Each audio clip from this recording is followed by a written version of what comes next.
Ассаламу алейкум, Талас обласының тұрғындары қандайсыздар? Біз азыр Эдельвейске келдік. Айтматов районына қарашты. Бұл жақ иштеп қалдыр бұйырса. Көп жылдан бері жабылып қалды эле. Бұл жақ бетін қарасаңыздар, природа қараңыздар, су міне. Қара бір ез аластырды.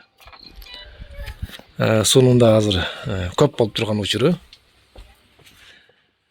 Ол туғандар ушул жерге келип эс алыңыздар. Сонун жер. Боз үйлері бар екен, магазины бар, жашылданып қалған кадимкидей. Сулары, балығы бар бұл жақта.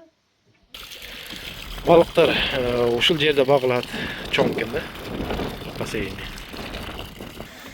Ошол келиңиздер анда келип эс алыңыздар, салкын жер экен өтө. Ушундай жакшы тейлейт эчелерибиз. Буйрса биз азыр ушундай балык заказ бердик, экөөбүз. Буйрса жакшы. Келгіде келіп ез алыңыздар. Рахмат. Келіп қалыптыр. Жақсы интервью алып, қырғыздың ұлттық боз үйінде суалдар 10 жылдық тосу атты әлі. 10 жылдық тосу атсыңар бі? Келбесілен бір отол ішінен алып. Ішіне тартып көрсетіп қойын, бір сері. Құрар туы келіп қалыптыр. Ютубтан шығасыз. Мелат өтіп жақ. Тінчелеуін. Мелат Атайын шақырды әлі келіңіз. Біз Таласта чоң байге болып, байгеден келаттыр, намыс дейіп, ұшы ежекелердің бір қалу тілегін ұғып, артынан ұрдағын болбайды. Салмастар қандайсыздар. Сөйлеп қойыңыздар бізде.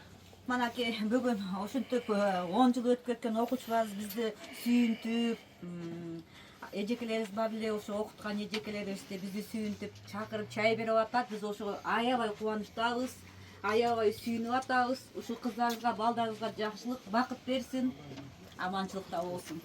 Бакыттуу болсун балдар. Чоң рахмат. Ушундай ийгилигиңер көп боло берсин. Чоң рахмат.